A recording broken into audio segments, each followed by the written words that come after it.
nuclear chemistry. And let's start the third lecture on this topic. So friend, first we will discuss about the radioactivity. It's defined as the spontaneous decomposition of an unstable nucleus into a more stable nucleus by releasing fragment or energy. Sometimes it's release both. So friends, it's very important. The nuclei should be unstable in nature, and only unstable nuclei can release the energy. Then electromagnetic radiation. Friends, it's also very important. At the same time, we also aware about the electromagnetic radiation and their intensity as well as energy. So electromagnetic radiation is a form of energy that can pass through empty space, isn't it? And all those things we had already studied in FY basic class. It is not just a particle and it is not just a wave. It may be both. If you remember that in de Broglie's hypothesis, we had learned about the electron can possess the dual nature, because electron is move one place to the another place in the form of wave as well as particle, and therefore it's very important to understand the nature of the electron or particles. So friends, the shorter the wavelength, the more energy it possesses, and gamma ray are very energetic. Now look toward the electromagnetic radiation. Here is the gamma rays, X-ray, then ultraviolet rays, ultraviolet visible, and infrared, radio, and these are the electromagnetic radiation, and these are the parts related to their energies. Then some type of radioactive decay are very important, and you should be remember this all. The first decay is alpha decay, second one is beta decay, and third one is gamma decay. Then what is meant by the alpha decay? Alpha is denoted like this. Now look toward the element which are denoted by X, having an atomic number Z, mass number A. And when alpha particle is emitted by the element which are radioactive in nature, then what happens? The atomic number will decreases by 2 and atomic mass will decreases by 4. Okay, and this reaction is known as alpha emission reaction. Then look toward here, I just place one of the example. It's very famous, that is the uranium, having an atomic number 92 and atomic mass is 235. Uranium is the first element which are responsible to the radioactivity, and when uranium emits the alpha particle, we will be get the thorium. Quick way for a large atom to lose a lot of nucleons. Okay, then here is the schematic diagram for such a type of the changes. Now look toward that. What happened? The parent nuclei, in this case, in such a type of the reaction, the starting material is known as the parent nuclei, and when it's emit alpha particle, the new product are formed, and which are called as the daughter nuclei. Now the second emission, which is also very important, that is the beta emission. Ejection of high speed electron from the nucleus is known as the beta emission.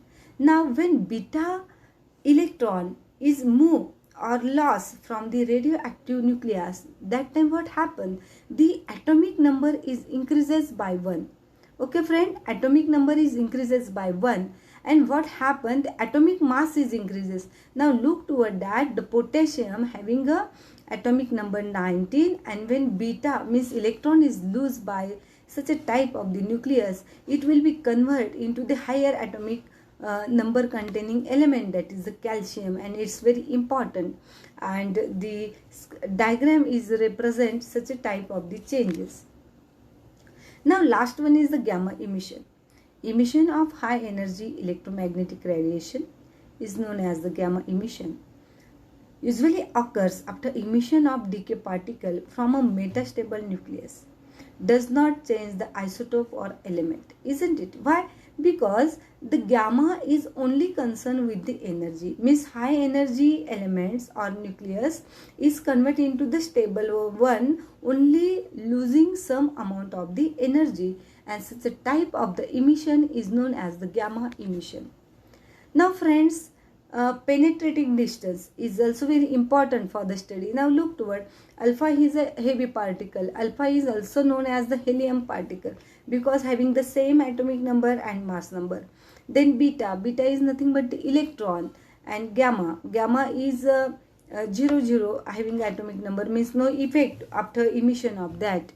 And last one is the neutron, having atomic mass is 1. Then look toward that the penetrating power of alpha is too much less as compared to the beta, gamma and neutron. The higher penetrating power of gamma and gamma rays is also known as the X-ray. But when we consider the neutron having a capacity to penetrate the concrete also. So friends, it is the sequence of the penetrating distance. Now, can this such a type of the emission hazard to the human being or environment? Definitely. Alpha emission easily shielded. Consider hazard if alpha emitted material is ingested or inhaled. Beta emission shielded by thin layer of material. Consider hazard is a beta emitter is ingested or inhaled. Gamma emission need dense material or shielding. Consider hazard when external to the body. Of course, it's completely depend on the penetrating power of such a type of the particles. Then radioactive decay rates. Here is, I just place some example. Relative stability of nuclei can be expressed in terms of the time required for half of the sample to decay. Of course, it's also known as the half-life period. Example, time for 1 gram to decay to 0.5 gram.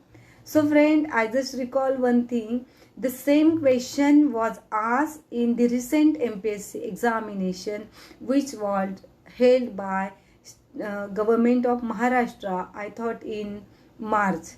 Isn't it? The same example was asked. The cobalt 60 having a 5 years means what?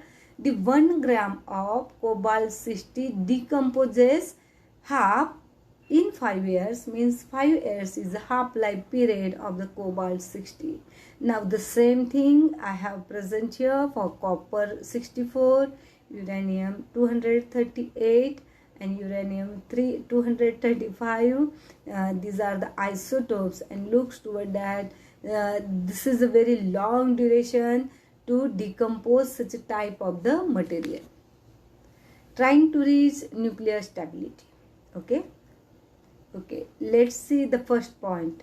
Some nuclides, particularly which atomic number is greater than 83, cannot attain a stable non-radioactive nucleus by a single emission. Okay, the product of such emission is itself radioactive and will undergo a further decay process. Heavy nuclei. Heavy means what? Of course, which atomic number is greater than those one. Undergo a whole decay series of nuclear disintegration before reaching a non-radioactive product. Then friends, when particle is emits, the number of daughter elements are formed, and such a series is known as the decay series. A series of elements produced from the successive emission of alpha and beta particle. Now the detailed terms after series, how the daughter element plays in the periodic table, I will discuss in the next video. Here is, I just put some example in front of you, that is uranium 238 radioactive decay. If you zoom it, you will be get that uranium, thorium, protactinium, uranium, thorium, radium, radon, polonium, all are the heavy metals. Okay, and here I just show the half-life period of that. In this case, polonium, I have some doubt. You should be check out can its half-life period is presenting here correctly or not. Okay, then Look toward the other elements, those having too much